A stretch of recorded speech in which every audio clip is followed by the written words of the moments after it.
하나님의 말씀은 요한계시록 5장 말씀입니다.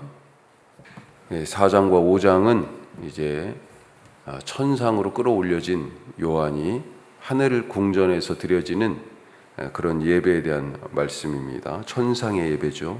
자, 4장은 어제 누가 중심이라고 그랬습니까? 보좌에 앉으신 이, 우리가 하나님 아버지 보좌에 앉으신 이가 중심이고, 그 보좌를 떠받치고 둘러있는 네 생물, 그리고 이 보좌를 둘러싸고 앉은 24개, 24개의 보좌와 그 위에 앉은 24장로, 그러면서 한가운데는 보좌에 앉으신 이를 예배하고 있다. 자, 24장로는 어제 말씀을 안 드렸는데 구약의 12지파를 우리가 생각할 수 있겠고, 또 신약의 12사도를 생각해 볼 수 있겠어요. 나중에 계시록 22장에 가면 새 예루살렘이 나오잖아요. 거기 가서 이 새 예루살렘에 12문이 있습니다. 12문, 또 12기초석이 있어요. 거기에는 이스라엘의 지파와 또 방금 말씀드린 제자들의 그 12사도가 같이 되어 있는데, 이건 뭘 얘기하냐? 구약의 이스라엘을 뜻하는 거고요. 하나님의 약속의 백성이죠. 그리고 신약의 하나님의 약속의 백성으로서의 12사도로 대표되는 교회, 새로운 새 이스라엘을 뜻하는 것입니다. 다 합해가지고 하나님의 백성이라는 거죠. 자, 이렇게 해서 5장으로 넘어왔습니다. 오늘 지금 읽으신 것처럼 그동안의 4장에서는 스포트라이트가 어디가 있었어요? 탁! 보좌와 보좌에 앉으신 이, 그리고 그를 중심으로 예배하는 모습에 딱 이렇게 가 있었잖아요. 그게 5장에서는 보좌에 앉으신 이의 오른손에 들려있는 두루마리로 이제 스포트라이트가 탁 포커스가 바뀌어요. 자, 그리고 이 두루마리의 봉인을 떼시는 어린 양, 그리고 그를 예배하는 장면으로 오늘 이렇게 5장이 되어 있습니다. 자, 이 말씀 조금 더 들어가 보겠습니다. 첫 번째, 하나님이 계획하시고 그 계획은 실행이 된다. 하나님의 계획이 반드시 실행된다. 자, 1절 말씀 우리 다시 한번 볼까요? 1절 같이 한번 다시 읽어보죠.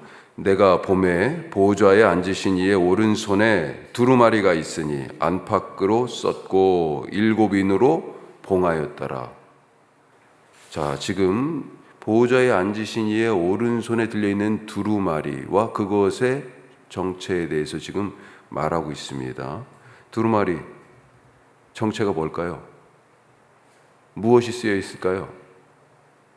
두루마리의 정체를 알기 위한 힌트가 지금 이 짧은 말씀에 두 가지가 들어가 있습니다.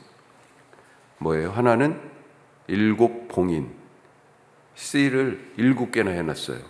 그 다음에 또 안팎으로 쓰인 글, 그렇게 되어 있습니다. 자, 도장을 7개나 찍어가지고 지금 봉인을 해놨다. 첫 번째 힌트인데 왜 그랬을까요? 계시록 시작 1장 1절 한번 보세요. 뭐라고 되어 있습니까?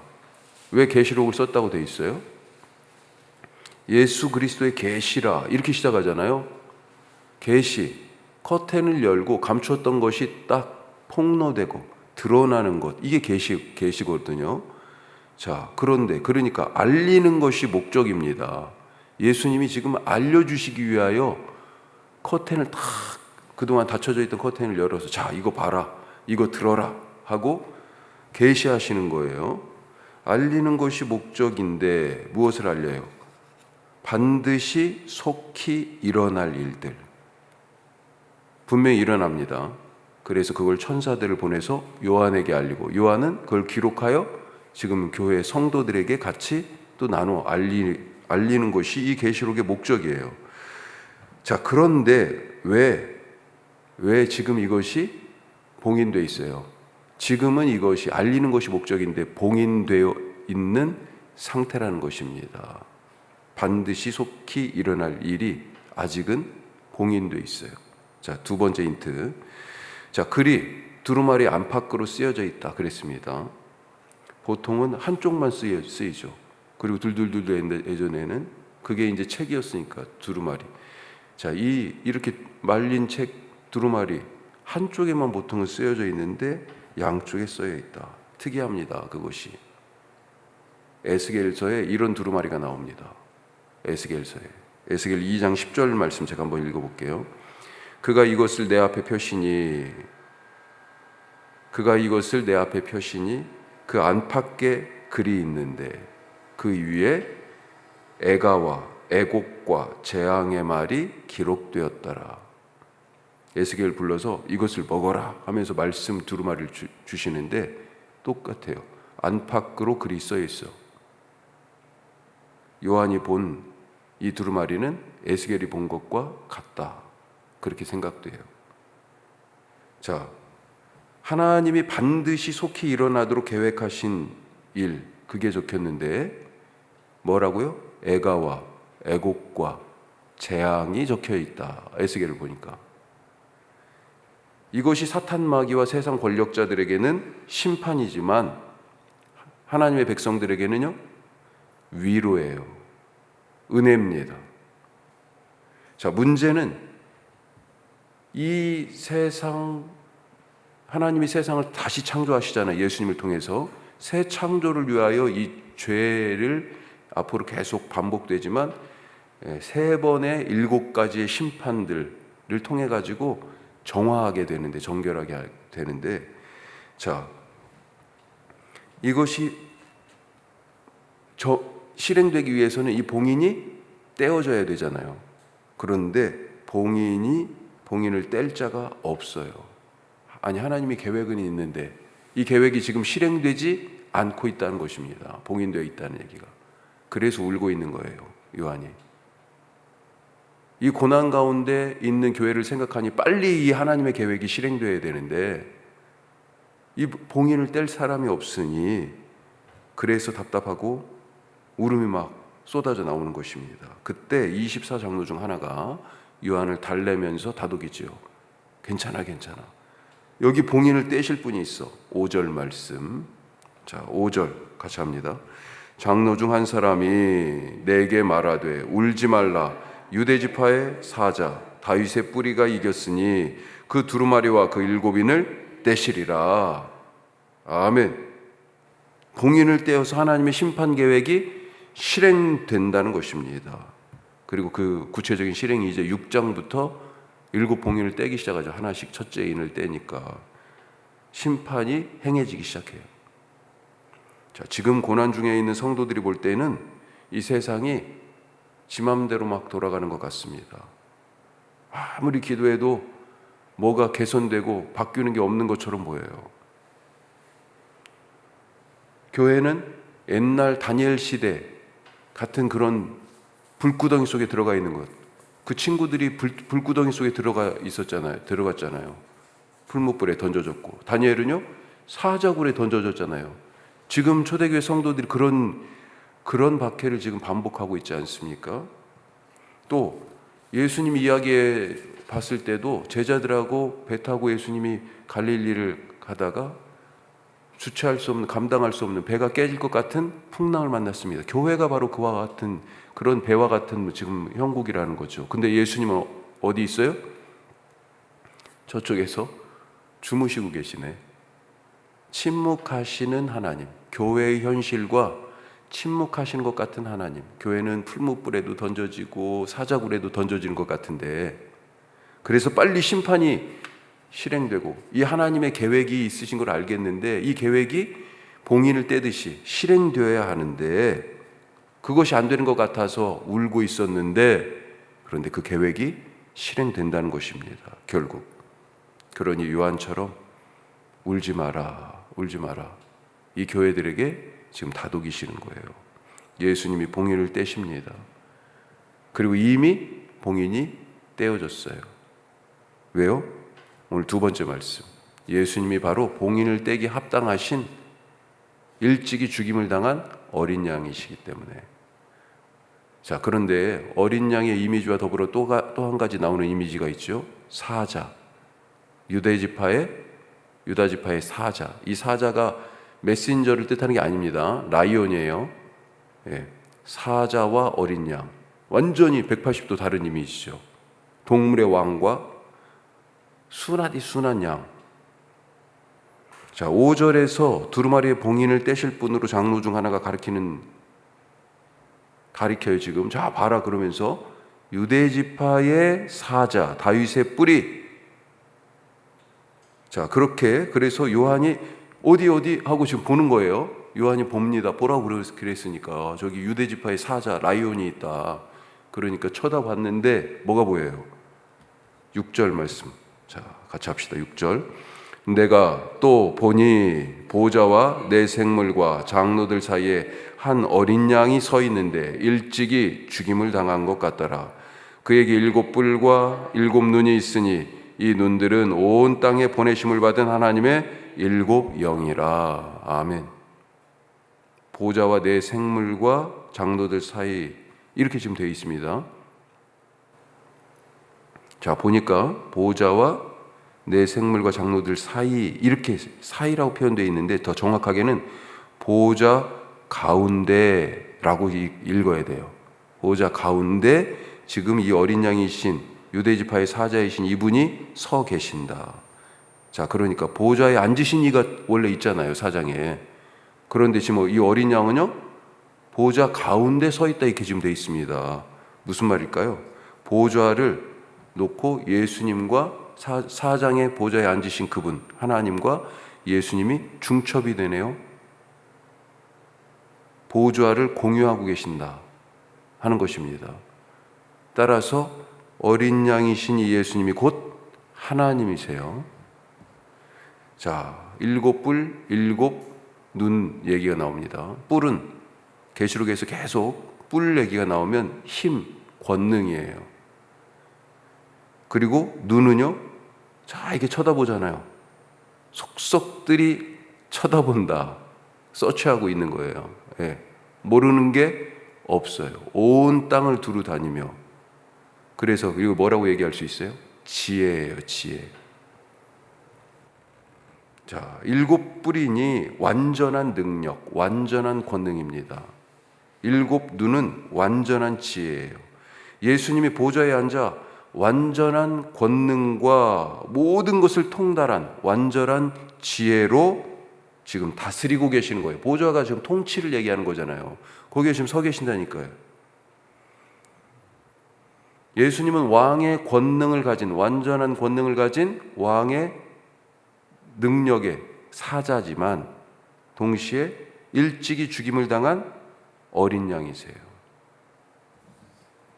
십자가에서 죽임 당하신 그 패배가, 그래서 십자가에서 죽임 당하심이 그게 패배가 아니라 권능으로 보좌에 앉으시는 승리였던 것이다 라고 하는 것을 알려줍니다. 강함이 아니라 약함으로, 힘과 폭력이 아니라 고난당함으로, 죄를 거부하심이 아니라 죄를 뒤집어 쓰심으로 이기셨다 하는 것, 그게 일찍이 죽임을 당한, 십자가에서 죽임당한 어린 양이 어떻게 권능으로, 지금 완전한 권능으로 통치하느냐라고 하는 것을 알려주는 거예요. 당시 교회를 생각해 보시면 세상 권력, 어떻게 이 교회 그 몇 명 사람이 교회잖아요. 그 사람들이, 그것도 뭐 이방인이든지 유대인이든지 그 몇 명 안 되는 사람들이 이 막강한 로마 권력, 이 세상 권력에 비하면요, 그냥 뭐 한번 탁 누르면 그냥 다 찌그러드는 거죠. 교회가 그렇게 세상 권력에 눌리고 주변은 뭐예요? 다 보면 나가서 누리고 지금 살아가는 삶의 방식이 헬라 문화잖아요. 헬라 문화. 그 헬라 문화에 완전히 그 죄에 둘러싸이고, 또 종교적으로는 어때요? 야, 어떻게 신이 이 사람의 몸을 입어? 말도 안 되는 소리예요. 헬라 철학에서는 이게 불가능한 얘기입니다. 말도 안 되는 얘기예요. 왜요? 플라톤 한 번쯤 들어보셨잖아요. 이데아, 안 보이는 것, 천상의 것은 귀한 것이고 물질의 것은 악한 것으로 그렇게 생각했는데, 아니 신이 물질을, 세계, 사람의 몸을 입고 육체로 왔다? 이런 무식한 소리가 어디 있어요.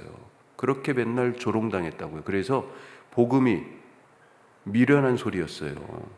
미련한 소리.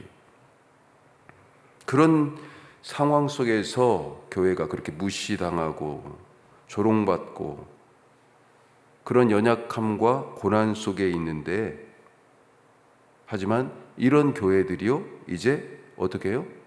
주님과 더불어서 그 보좌 24장로 그런 놀라운 삶의 반전을 이룬다라고 하는 것입니다.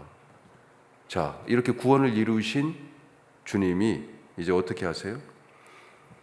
모습을 보니까 내 생물과 24장로가 이런 일찍이 죽임을 당하여서 보좌에 앉으신, 보좌 위에 서신 그분을 찬양하고 있는 모습이 8절 9절에 나옵니다. 이제 계속해서 뒷부분은 찬송이 나오죠. 그리고 나서 천사들이 찬양하고요. 11절 12절이 그렇죠. 마지막 13절 14절은요. 온 땅의 피조물들이 찬양합니다. 특히 12절에서 보면 그 찬송의 내용이 나오는데, 죽임을 당하신 어린 양은 자 7가지로 찬송해요. 능력과 부와 지혜와 힘과 존귀와 영광과 찬송을 올려드립니다. 이렇게 나오죠. 이게 누구한테 썼던 용어냐?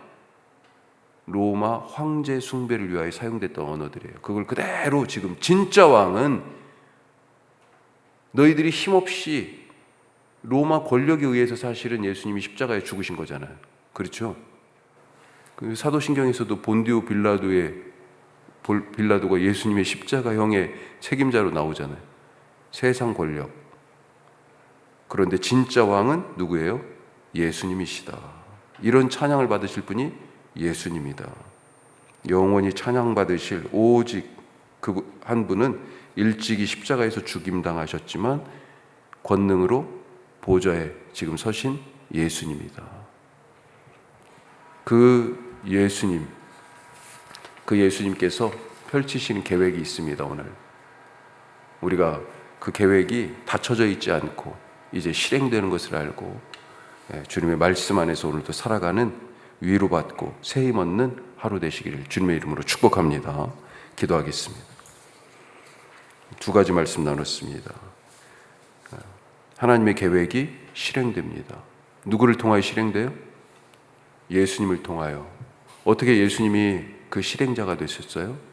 왜 유다 지파의 사자와 일찍이 죽임당한 어린 양이 동시에 되셨습니까? 그 봉인을 어떻게 떼실 수 있어요? 유다 지파의 사자로 완전한 권능으로 통치하실 수 있었던 것은 일찍이 죽임 당했기 때문이에요. 우리도 마찬가지입니다. 우리 안에서 갖고 계신 하나님의 뜻이 이루어지기 위해서는 우리가 당하고 있는 이 고난, 어려움들이 하나님 안에서 완전한 권능으로 바뀔 것을 믿는 그런 믿음 때문에 가능한 거예요. 오늘도 예수님과 더불어서 기꺼이 고난 받는, 그래서 하나님의 계획이 우리의 삶에서 이루어지는 것을 보는 그런 삶이 되게 하옵소서 기도하시고, 오늘은 우리 자녀들을 위해서 기도합니다. 우리 어린이 청소년부 특별히 기억하시고, 우리 청년들, 젊은 세대와 히어로 사랑방까지 주님 우리 교회에 특별히 우리 어린이와 청소년들의 찬양 소리, 기도 소리가 가득하게 하시고, 우리 어린이부에서 수고하는 선생님들 기억해 주시기 바랍니다. 또 우리 예주 기억하시고, 예주와 홍주를 위해서 기도 부탁합니다. 더불어서 우리 청년들 삶에 여러 가지 문제들이 있습니다. 하나씩 넘어야 하고 열어야 할 삶의 관문들, 고개들이 있는데 주님과 더불어서 주님을 신뢰하고 그렇게 하나씩 열어가게 하여 주시고 절대로 불안하고 두려워하지 않게 하옵소서. 우리 다 같이 기도하겠습니다.